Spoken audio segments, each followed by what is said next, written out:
General Hospital update. Spoilers for Friday, May 1. Brennan strikes. Valentine vanishes. Carly snaps. And Liesl may be facing the cruelest truth yet. Okay, listen.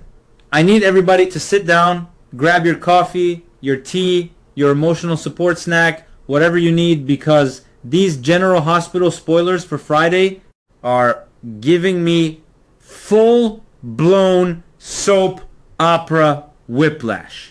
I'm not even exaggerating. My brain is still spinning because the second I think this show is going in one direction, it grabs me by the shoulders, shakes me, and says, "Nope, you thought." And honestly, I love it. I hate it. I'm stressed. I'm entertained. I'm personally offended, all at the same time. So let's talk about Brennan. Because apparently, Brennan is not wasting one single second. No warning, no dramatic countdown, no polite knock at the door, nothing. He may be making an arrest, and the person caught in the middle of this storm could be Valentine Cassadine. And I have to ask, are we really doing this? Are we really dragging Valentine straight into the PCPD interrogation room like he is some random street criminal? This is Valentine Cassadine we're talking about. The man has survived lies, betrayals, international drama, Cassadine chaos, WSB nonsense, and more emotional manipulation than most characters could handle in 3 lifetimes. But here comes Brennan, possibly looking at Valentine not just as a suspect, but as a WSB fugitive, a runaway prisoner, a loose end, a problem that needs to be removed. And that's where I started yelling at my screen, because I know this show. I know this show. When someone like Brennan gets involved, people do not just get arrested, they disappear. They get transferred. They get handled. They get swallowed by some shadowy WSB black hole. And suddenly everybody in Port Charles is standing around saying, "Where did he go? Excuse me?" Because if Valentine vanishes the same way Jason once vanished, or the same way Jocelyn's ex Vaughn disappeared, then we have a much bigger problem on our hands. This is not just an arrest. This is a power move. This is Brennan saying, "I control the board now." And I do not trust that. Not even a little bit. Now, speaking of Jocelyn, oh my gosh. Jocelyn may be about to get slapped by Carly. And I know, Carly is Carly. She is fire, chaos, loyalty, rage, and motherly panic all rolled into one designer jacket. But putting all the blame on Jocelyn for Valentine and Carly's secret getting exposed? I'm sorry, but no. Absolutely not. Carly, baby, I love you. But let's not rewrite history just because you're angry. Jocelyn may have made mistakes. She may have pushed too hard. She may have stepped into grown-up danger thinking she could handle it. But Carly blaming her completely? That feels messy. That feels unfair. That feels like classic Carly when she is terrified and needs someone nearby to absorb the explosion. And that's why this moment could be so painful. Because it is not just a mother yelling at her daughter. It is Carly realizing the walls are closing in. It is Carly realizing Brennan may soon come for her too. And here is where it gets complicated. Because Brennan has feelings for Carly. He may be her boyfriend, or close enough to make this whole situation emotionally twisted. But feelings do not always stop powerful men from doing terrible things. Would Brennan really throw Carly in jail? Part of me says no.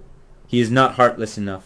But another part of me is screaming, this is General Hospital. Don't trust anybody with a nice smile and government access?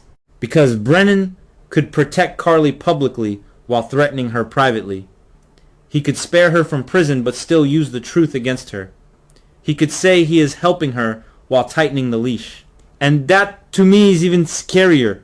Now let's move to Liesl, because this storyline, this one has me emotionally unstable.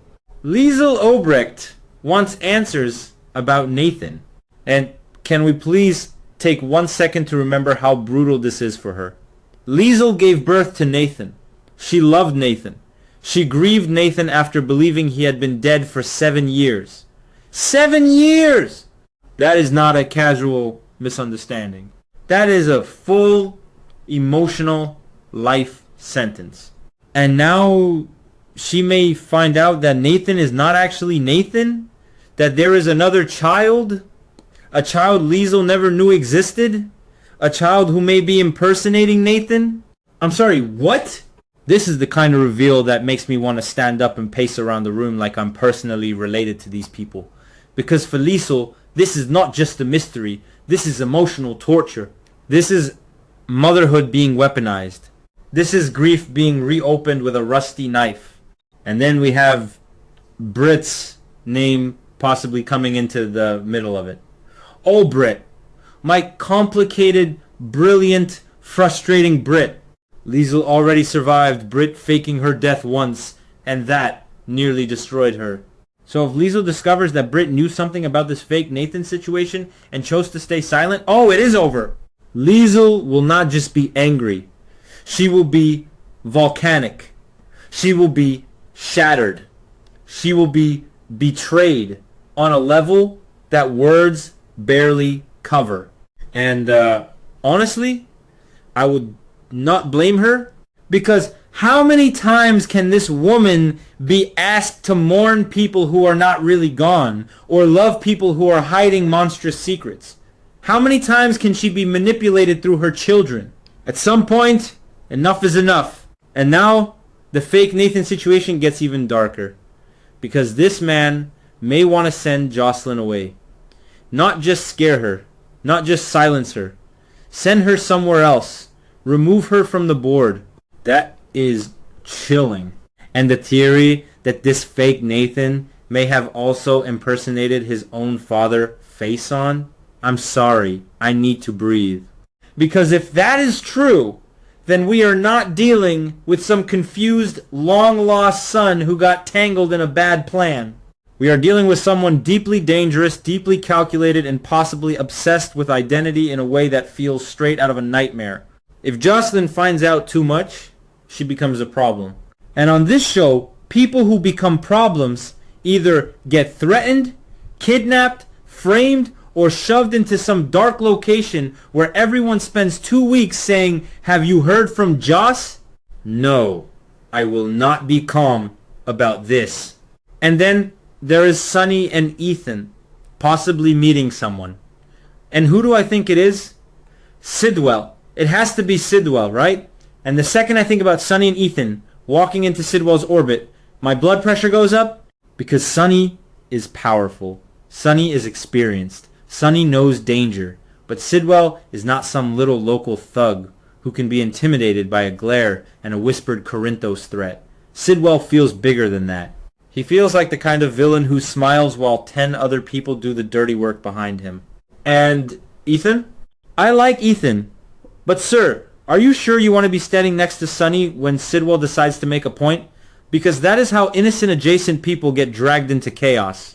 1 minute you are helping, the next minute you are tied to a chair in a warehouse while someone says, "This is not personal." It is always personal on General Hospital. What scares me most is that Sidwell may look isolated on the surface. He may look like one man. But behind him, I believe there is a whole network, a machine, a villain ecosystem. Sunny and Ethan alone may not be enough to take him down, and that is what makes this so dangerous. They may think they are walking into a meeting, but they could actually be walking into a trap. And I hate that. I'm excited about it. I hate that I'm sitting here like, please don't hurt them, while also thinking, this is delicious drama. Soap fans, are we okay? Because I don't think we are. Now, let's talk about Lucas, because this poor man may be facing danger for absolutely no reason, and that bothers me. Lucas has not been out here committing crimes. He has not been running around Port Charles like some mastermind villain. So, if he gets attacked, or framed, or targeted because of a misunderstanding, I am going to be furious. There is something especially frustrating about characters getting punished for crimes they did not commit. And with Lucas, it could go one of two ways. Either someone genuinely misunderstands his involvement in something, or someone intentionally sets him up. And if someone is trying to pin a crime on Lucas, that is low. That is nasty. That is coward behavior. Leave Lucas alone! But of course this is Port Charles, where wrong place, wrong time is basically a full-time occupation. Lucas may be pulled into something bigger than himself, and the tragedy is that he may not even understand why until it is too late. And finally, Laura. Laura receives new information, and I have a feeling this is not going to be some tiny little update. This sounds big. This sounds heavy. This sounds like the kind of news that makes Laura stop in her tracks and stare into the distance while the music swells. Could someone from the past be returning? Could this be connected to family danger? Could someone she loves be in serious trouble? With Laura, the emotional stakes are always high because she carries so much history. When Laura gets news, it is rarely random. It usually connects to legacy, family, old enemies, buried secrets, or some danger that has been waiting in the shadows. And honestly, if this is about someone from her past coming back, I need to know who. Because General Hospital loves a resurrection. It loves a surprise return. It loves making us question every grave, every farewell, every final scene. Nobody is safe. Nobody is gone forever. Nobody stays buried emotionally or literally. So Friday, May 1 looks like it could be one of those episodes where every storyline starts tightening at once. Brennan may take Valentin. Carly may explode at Jocelyn. Liesl may uncover a devastating truth. Fake Nathan may become even more dangerous. Sonny and Ethan may walk straight towards Sidwell's trap.